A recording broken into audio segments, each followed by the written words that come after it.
আওয়ামী লীগের একটা অংশ নেতৃত্ব দিয়ে এই মাজারকে ভেঙে সরকারকে বেকায়দা ফেলার চেষ্টা করছে। মাজার পূজারি বলেন যাই পূজারি, এরা বাংলাদেশের নাগরিক, এরাও নামাজ পড়ে, এরাও ইসলামকে বিশ্বাস করে, আমিও ইসলামকে বিশ্বাস করি। কিয়ামতের ময়দানে কে জাহান্নাতে যাবে কে জাহান্নামে যাবে এটা আল্লাহ পাক বিবেচনা করবেন। আমি মনে করি দীর্ঘদিন যেহেতু স্বাধীনের পরে জিনিসটি পরিচালিত হয়ে আসছে, এখানে কারা মাজারকে আসলে ভাঙচুর করছে, কারা এখানে ইন্ধন দিচ্ছে, এখানে সরকারের ব্যর্থতা আছে। যারা অন্তর্বর্তীকালীন সরকারের দায়িত্বে আছেন তাদের ব্যর্থতা আছে। আমার কেন জানি মনে হচ্ছে আওয়ামী লীগের একটা অংশ নেতৃত্ব দিয়ে এই মাজারকে ভেঙে সরকারকে বেকায়দা ফেলার চেষ্টা করছে এবং যারা বিরোধী দলের রাজনীতি করেছে 17 বছর তাদেরকে বেকায়দা ফেলার চেষ্টা করছে। এটি আমার কাছে কেন জানি মনে হয়। তবে এদেরকে প্রতিহত করতে হলে প্রশাসনের তরফ থেকে সর্বোচ্চ যৌথ অভিযানে নামতে হবে।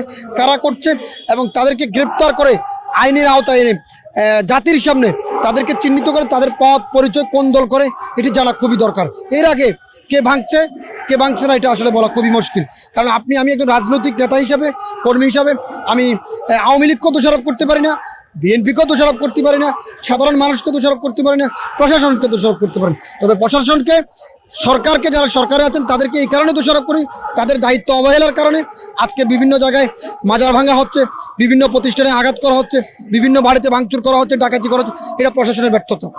সেনাবাহিনী পারে না এমন কোনো কাজ নেই। সেনাবাহিনী তার পরিপূর্ণ দায়িত্ব পালনে আমার মনে হয় কেন জানি ব্যর্থতার পরিচয় দিচ্ছে।